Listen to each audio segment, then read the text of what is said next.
President Trump will host Israeli Prime Minister Benjamin Netanyahu at the White House. We talked about that earlier. It will be the Prime Minister's 7th trip to meet President Trump since the start of President Trump's second term. Now, before leaving Israel, the Prime Minister told reporters that he and the President will discuss a series of issues, with the first and foremost being the negotiations with Iran. Joining me now in studio to discuss this and much, much, much more is James Rosen, Chief White House Correspondent for Newsmax and author of a brand new book that just hit the bookshelves today. And guess what? I have a copy of it. It's Scalia, Supreme Court years 1986 to 2001. It's the second book in a 3-book series. James, welcome back to Washington Watch. Thanks for joining us. I feel blessed to be here. Thank you, Tony. So I want to get to Iran, but there's so much to talk about. I don't know where to start. Let's start with Scalia. Okay.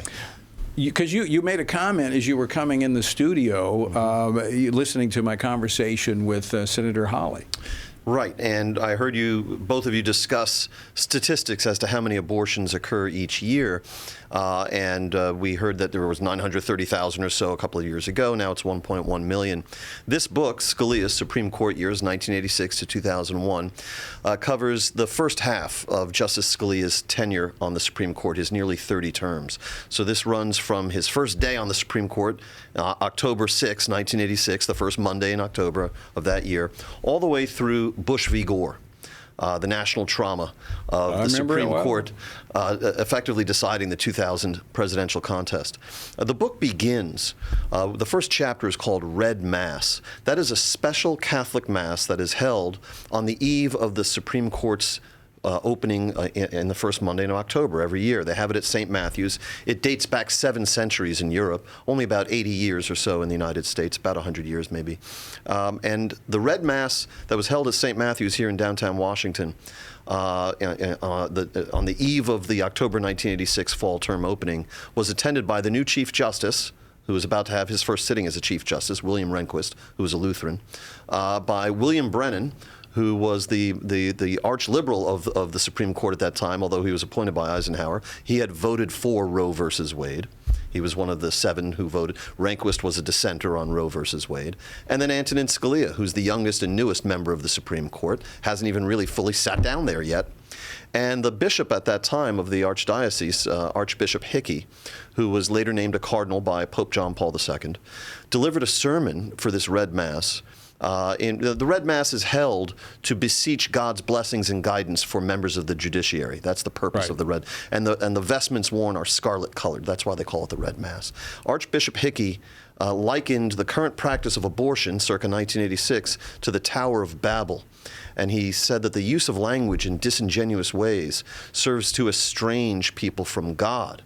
And he said so that when we hear of a quote-unquote right to privacy somehow being twisted into a right for a mother to murder her unborn child, this estranges us from God. Rehnquist needed no persuading. He had voted against Roe versus Wade. He was a dissenter. Scalia had been arguing against Roe versus Wade since he was a professor on television in the 70s. Brennan, of course, it rolled right off his back.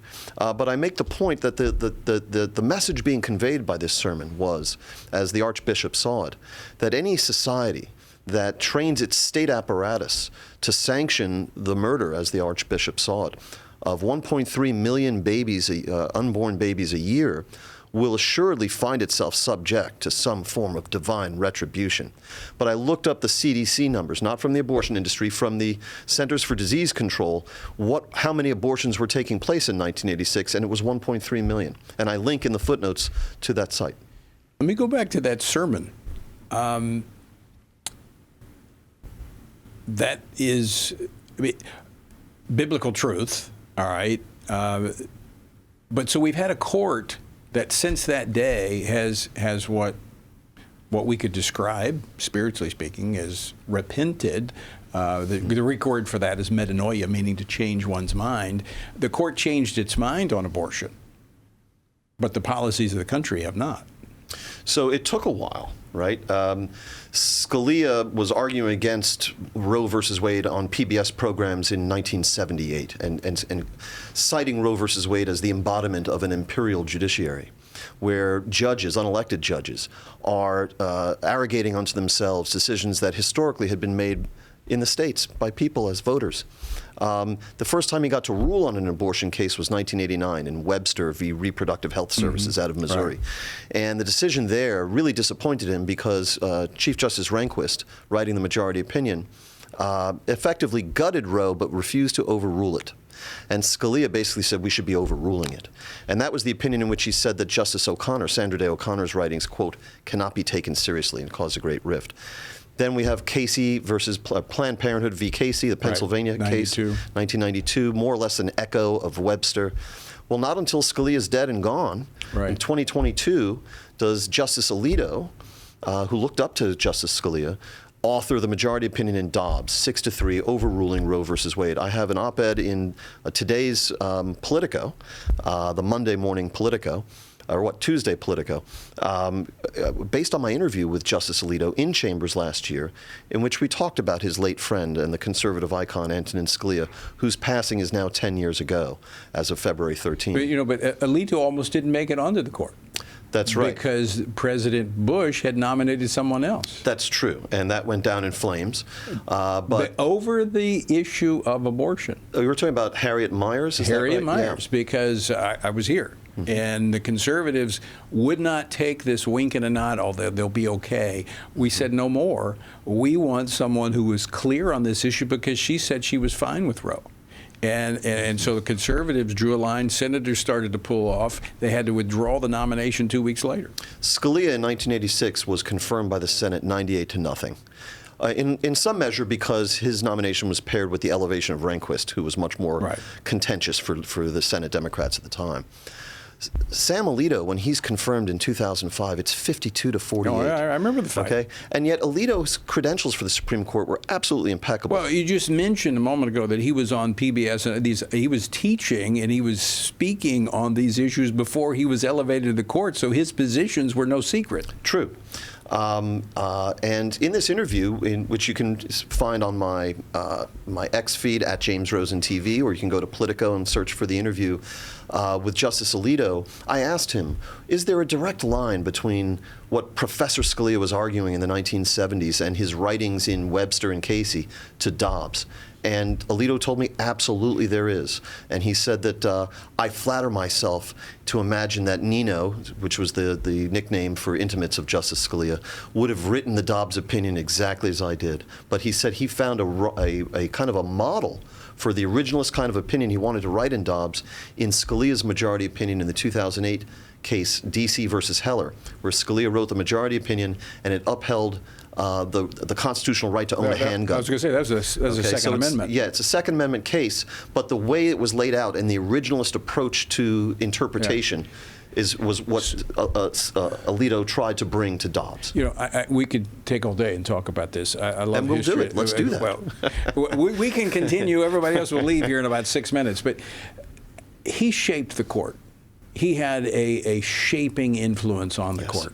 So when Scalia became a judge and then a justice, there prevailed in the law a liberal notion called the living Constitution. Right. This is the idea that today's judges should be free to make very broad readings of the clauses of the Constitution or any law that's been passed since, because the living Constitution should expand like a living, breathing animal to account for a phenomena that the founders could never have envisioned, such as nuclear weapons or the internet or what have you.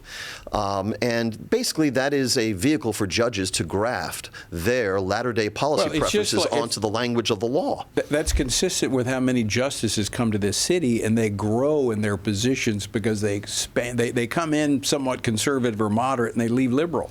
Scalia stood athwart all that. Yeah. His idea was original meaning, that every clause in the Constitution and every clause in every law should be interpreted according to the meaning that it was widely understood to have at the time. And he helped really bring up a whole generation of lawyers that see it that way. That's where he had such a great influence. He was lonely on the Supreme Court when he got there in terms of being an originalist and a textualist, someone who believes the original meaning can be divined quite simply from the text that was enacted and signed. By the time he died, no less a figure than Justice Elena Kagan, who was an appointee of President Obama, had pronounced, in effect as a result of the Scalia Revolution, we are all originalists now. It's a profound impact on every sector of American law and society. Well, he was instrumental in the Federalist Society. He helped create the Federalist Society. He was one of the original faculty advisors at the University of Chicago Law School. That, too, helped change American law. Huge, because you've got so many lawyers that have come up, judges now, jurists, that have that originalist understanding of the Constitution, which is, it's a night and day difference. Scalia, I also, since this is a faith-based program, I also want to point out there's a lot about Scalia's faith in the book, and there was in Volume 1 as well. He didn't believe in separation of church and state. He felt that the founders had envisioned a place for faith in the public square and public sector. He just felt that the government should never be playing favorites with different religions. But he did strive in his own life to effectuate a separation between his faith as a Catholic, a devout Catholic, and his work as a judge. And he felt, or justice, and he felt, I should not be grafting my Catholic beliefs onto the law and interpretations of the law. And he put it this way, which I always found amusing. He said, there's no such thing as a Catholic hamburger. He said the closest we could come to a Catholic hamburger would be a hamburger that is cooked perfectly. He had a wit. He had a wit about it. How can folks get a copy of the book?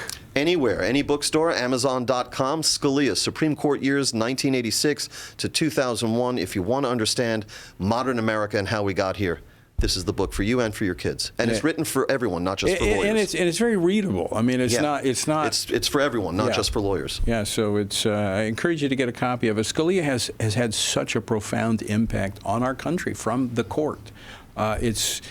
It'll give you a better understanding of where we are and how we got here and how one person can make a difference. A person of faith. Yeah, driven by that faith. Bolstered by that faith, given courage by that faith. I call it the rocket fuel that propelled him to the pinnacle. Well, you look at some of his. I would read all of his opinions, dissenting opinions, because they were so good, but you could see them coming from that faith perspective. All right, James, I got to move on. We only got like 2 minutes left. Okay. I want to talk. I know you've been tracking Iran. This meeting tomorrow between President Trump and Benjamin Netanyahu. What do you anticipate?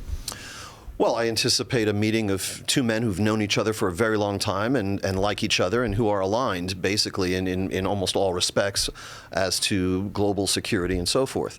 The question that's really pending right now is these, as you mentioned, these negotiations between the U.S. and Iran. But what I'm hearing is the reason they're coming over is they have new intel that they wanted to share as these negotiations go on. Have you heard? Right, and that would what I have been hearing is that it relates to efforts by the Iranians since President Trump ordered those strikes against the Iranian nuclear facilities last June to reconstitute their program and also their missile program. And the question is really whether President Trump has in him at this point the stomach for additional strikes on Iran. He warned that if they crack down lethally and brutally on their protesters, that he would punish them in that way. That did happen, but he has not made good on that threat. So that pretext seems to have evaporated for action because the protests have died down and the crackdown has effectively ended, and it's been a while.